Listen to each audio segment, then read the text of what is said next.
A very good morning, students. Welcome back to the class Natural Phenomena. With the last class, we were discussing about the earthquake. Now we have to move on to the other topics of earthquake. That is, the first one is measuring earthquakes. The power of an earthquake is expressed in terms of a magnitude on a scale called Richter scale. Richter scale is nothing but a scale we are going to check whether what percentage of earthquake has been taken place depending on the Richter scale, because it is a measuring tape. It has a rating from 0 to 9. Really destructive earthquakes have magnitudes higher than 7 on Richter scale. Both Bhuj and Kashmir earthquakes had magnitude greater than 7.5. An increase of 2 in magnitude means 1000 times more destructive energy. Therefore, an earthquake of magnitude 6 has 1000 times more destructive energy than an earthquake of a normal one. You can see the picture here how it has been damaged, and Richter scale here they have given. You can see the picture over here. So the Richter scale measures energy. So zero point 0.1 can be detected by seismograph or hanging objects. Like this, what happens? You are having a number of charts which are showing that is how the damages will take place according to the rating. Here we are having an instrument. You can see the picture here, children, and thereby in this picture you can see that is the scratches over here. As the number of scratches are more, you can see that is magnitude is also more, and even the time or the effect of earthquake is also more. The tremors produce waves on the surface of the earth. These are called seismic waves. The waves are recorded by an instrument called seismograph as shown in the figure. The instrument is simply a vibrating rod or a pendulum which start vibrating when tremors occur. A pen is attached to the vibrating system.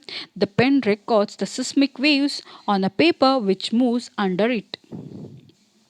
You can see also the picture here, the map of earthquake. You can see as the radiation, that is waves which are moving more, even you can see that is the effect of earthquake is also more. By studying these waves, scientists can construct a complete map of the earthquake as shown in the picture. Protection. So, what are the protections we need to take during the earthquake? We know from the earlier pages that earthquake cannot be predicted. We also seen that they can be highly destructive. It is therefore important that we take necessary precautions to protect ourselves all the time. People living in seismic zones where the earthquakes are more likely to occur have to be specially prepared. First of all, the buildings in these zones should be so designed that they can withstand major tremors. Modern building technology can make it possible. It is advisable to make the structure simple so that it is quake safe. Consult qualified architects and structural engineers. In highly seismic areas, the use of mud or timber is better than using heavy construction material. Keep roofs as light as possible. In case the structure falls, the damage will not be a heavier one. It is better if the cupboards and shelves are fixed to the walls so that they do not fall easily. Be careful where you hang wall clocks, photo frames, water heaters, etc., so that in the event of an earthquake they do not fall on the people. Since time buildings may catch fire due to an earthquake, it is necessary that all buildings, especially tall buildings, have fire fighting equipments in working order.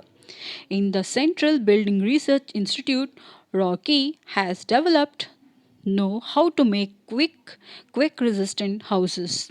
In the event that an earthquake does strike, take the following steps to protect ourselves. So, what are those? If we are in home, take shelter under a table and stay there till the shaking stops. Stay away from the tall and heavy objects that may fall on you. If you are in a bed, do not get up, protect your head with a pillow. If we are at outdoors, find a clear spot away from buildings, trees, and overhead power lines, drop to the ground. If you are in a car or a bus, do not come out. Ask the driver to drive slowly to a clear spot. Do not come out till the tremors stop.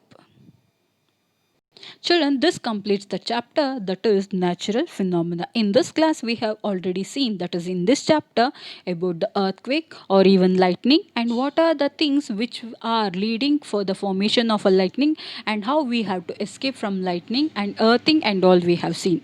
So we have to move on to the summary. Some objects can be charged by rubbing with other objects. There are two kinds of charges. What are those? Positive charge and even negative charge. Like charges repel and unlike charges attract each other. The electrical charges produced by rubbing are called as static charges.